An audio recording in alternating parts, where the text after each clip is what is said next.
Камалдин Ахунович, вот я хотел у вас спросить, у нас помимо регистрации безработных, обучения и еще чем занимается министерство? Как вы помогаете найти работу гражданам? Саламатсыздар, урматтуу депутаттар. Здравствуйте, Дастан Далбаевич. Дастан Далбаевич, в наших в законах о содействии занятости есть ряд направлений. Это пособие по безработице, то есть регистрация безработных. Потом мы их профориентируем, профконсультируем и направляем на переобучение. В поисках работы мы организовываем общественные, оплачиваем работы. Вот этими направлениями мы содействуем занятости населения. А вот эти оплачиваемые общественные работы вы не могли бы как-то публиковать? Вот там-то, там-то мы будем делать то-то, то-то. Ну, чтобы какой-то план этот видели все. Потому что на эти общественные работы, сколько я знаю, около 50 миллионов, да, выделяется? На общественные работы у нас общий бюджет на 2019 год был 86 миллионов. 86 миллионов? Миллионов, да. Из них 36 миллионов это уходит на обучение, переквалификацию наших граждан. И 1800 сомов это на общественные работы выплачивается каждому гражданину за месяц. Мы сейчас рассматриваем, хотим повысить эти суммы и разграничить не по месячной оплату, а по окончанию работы. Да, сдельной. То есть, если какой-то объект или ирригационную систему, то есть какой-то метраж, или, можно сказать так, можно и там же и занимаются еще и местными самоуправлениями, у нас есть постоянная же работа, мы совместно с ними определяем наших граждан на общественные оплачиваемые работы. Не, вы не могли бы вот план общественных работ и отчет по общественным работам, где вы сделали, какую работу сделали граждане? Допустим, парки, ирригация и так далее. И что планируется, допустим, в этом году и какие специалисты понадобятся?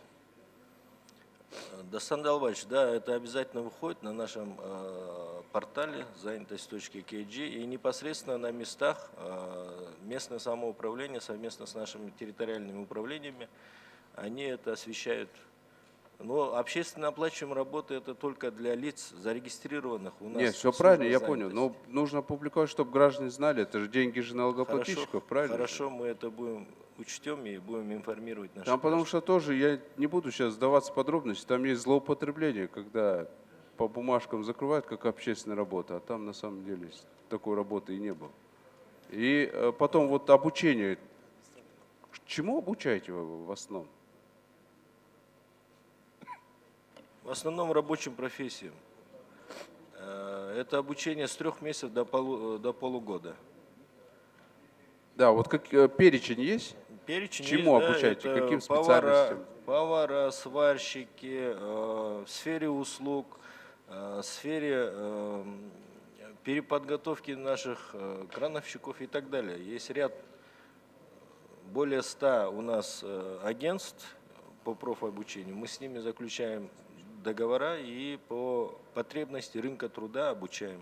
А как вы мониторите, допустим, пришел человек на обучение, идет ли обучение, как оно, качество обучения? То есть потребность рынок труда сам определяет, на кого сегодня нужен, какой специалист нужен на рынке труда. У нас постоянная связь с работодателем. Работодатель, когда дает свои вакансии, там определяется, какой работник, какой квалификации ему нужен. В связи с этим мы направляем по заказу наших работодателей на учебу наших безработных граждан, если нет таких профессий, если нет таких специалистов в нашей базе. Между тем, на сегодняшний день Международная организация труда, мы провели ряд пилотных проектов, сейчас идет в Джалабадской области, в Чуйской области провели. Есть выявляются те профессии на рынке труда, на сегодняшний день, которые не ведется учеба ни нашими профтехлицеями и вузами. Эти проблемы мы сейчас обозначили, и эти новые профессии мы выдвигаем в Министерство образования и науки, чтобы они начали процесс обучения этим профессиям. А вы смотрели процент зависимости, сколько людей обучились и сколько из них потом трудоустроились? Да, такой анализ идет. Из них более 60% они трудоустраиваются. 60%. Да. А ярмарки у вас по трудоустройству также Ярмарки, проводятся? вакансии по графику каждый раз в месяц, один раз в месяц обязательно проходят. Это сами организации вам дают заявки, что нам нужны такие рабочие, и вы объявляете, ну, типа вот этой ярмарки, да? Да, То мы есть там же совместно никакой обязаловки же нет на самом деле. Мы совместно с вузами центральных, городскими проводим ярмарки вакансий. Если нет на территориях вузов, то есть с местным самоуправлениями, берем площадку, создаем площадку, где приглашаем безработных, приглашаем студентов, приглашаем работодателей и наших партнеров с Министерства образования и науки. И там не только мы трудоустраиваем, и даем информацию по обучению, даем информацию, как вы говорите, по регистрации наших граждан безработных и по общественно оплачиваемым работам. И, то есть те государственные услуги, которые гражданин может получить у нас. И также Министерство образования там же дает свои вузы, то есть дают свои специальности, на кого они обучают. Приглашаем мы после окончания 9 класса, то есть тех наших ребят, девочек, которые окончили школу в 9 класс и хотят выбрать профессию, не хотят дальше обучаться, а хотят выбрать уже профессию, обучаться в лицеях, в колледжах и профтехлицеях, да? Создается такое условие, мы там проводим профориентацию на месте, если гражданин пожелает определить себе будущую профессию. И ведем ему консультацию, даем справки и тем самым предлагаем тот или иной вуз или лицей на обучение. Тогда назовите цифры мне, вот сколько безработных у нас сейчас, раз. Второе, сколько людей в 2019 году провели общественно полезных работ, ну, поучаствовав. И третье, по количеству обученных в 2019 году.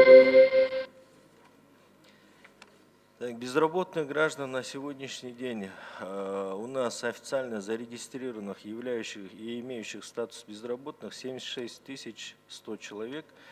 Из них 23 100 человек являются молодежью до 28 лет. Так, ярмарка вакансий у нас проводилась 52 раза, из них участвовало 12 человек 551. Сейчас, 11. Охвачиваем активными мерами всего. Мы охватили 26 тысяч человек. Из них направлено на обучение 7700 человек, на общественные работы 17 900 человек. Из них 4000 это молодежь. И снято с учета 33 тысячи человек, из них 335 человек молодежи. На общественную работу направлено 17 900 человек. Все понятно, хорошо.